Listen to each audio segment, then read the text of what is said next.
በብዙ የኢትዮጵያ ቤቶች የሚበቅልና ለትውልድ የታመነ አንድ ተክል አለ። ነገር ግን ይህ ዕፅ በዝምታ ሰውነትዎን ሊጎዳ እንደሚችል ልብ ሊባል ይገባል። ተፈጥሯዊ ስለሆነ ብቻ ደህንነቱ የተጠበቀ ነው ብለን የምናምነው ነገር አጠቃቀሙ ካልታወቀ አደገኛ ሊሆን ይችላል። አብራችሁን ቆዩ፣ ምክንያቱም ይህ መረጃ ስለ እጽዋት ሕክምና ያላችሁን አመለካከት ሊለውጠው ይችላል። በኢትዮጵያ የእጽዋት ሕክምና የባህላችን አካል ነው። ከልጅነት ጀምሮ እጽዋት ፈዋሽ እንደሆኑ ተምረናል። ብዙዎቹም እውነት ጥቅምና ፈዋሽነት አላቸው።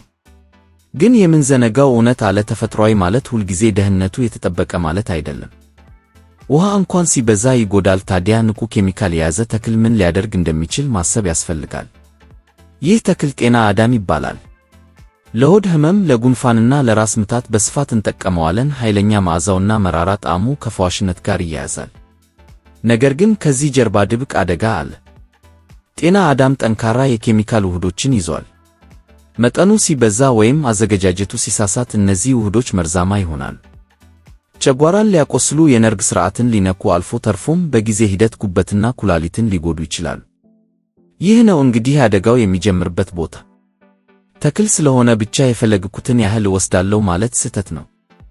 ከልክ በላይ መጠቀም ለማቅለሽለሽ፣ ለማዞርና ለቆዳ መቆጣት ይዳርጋል። በተለይም ነፍሰ ጡር ሴቶች ከፍተኛ ጥንቃቄ ማድረግ አለባቸው፣ ምክንያቱም የማህፀን መኮማተርን ሊያነሳሳ ይችላል። እንደ ዘመናዊ መድኃኒቶች ሁሉ የእጽዋት መድኃኒቶች ትክክለኛ የመጠን ልኬት የላቸውም።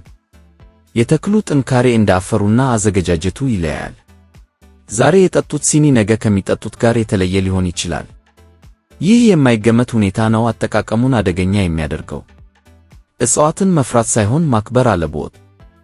ደህንነቱ የተጠበቀ አጠቃቀም አነስተኛ መጠንን መጠቀምና ከዘመናዊ መድኃኒቶች ጋር አለመቀላቀልን ያካትታል። ሰውነቶ ሁልጊዜ ምልክቶችን ይሰጥዎታል። ችግሩ ምልክቶቹን ችላ ማለታችን ነው። ጤና አዳም አንድ ምሳሌ ብቻ ነው። የእጽዋት ሕክምና ኃይለኛ ቢሆንም ያለ ዕውቀት አደገኛ ነው። እውነተኛ ጤና ከባህል ብቻ ሳይሆን ወደ ሰውነቶ የሚያስገቡትን ነገር በሚገባ ከመረዳት ጭምር የሚገኝ ነው። በሚቀጥለው ጊዜ ተፈጥሯዊ መድኃኒት ሲጠቀሙ ለአፍታ ቆም ይበሉ።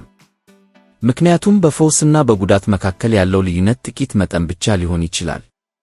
ከዛሬው መረጃ ጠቃሚ ነገር እንዳገኘችሁ ተስፋ አደርጋለሁ። ጤናችንን በባህልም ሆነ በዘመናዊ መንገድ ስንጠብቅ በቂ ዕውቀት ሊኖረን ይገባል።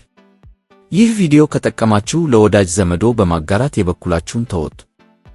ተመሳሳይ የጤና መረጃዎች እንዲደርሶችሁ የፋርማኮን ጤና ቤተሰብ ይሁኑ። ሰብስክራይብ በማድረግም ደጋፊነታችሁን አሳዩን። አስተያየት ወይም ጥያቄ ካላችሁ ከታች ባለው የኮሜንት መስጫ ላይ ጻፉልን። በሚቀጥለው ቪዲዮ እስክንገናኝ ቸር ያቆየን። ፋርማኮን ጤና፣ ለተሻለ ዕውቀት፣ ለተሻለ ጤና። ቻው።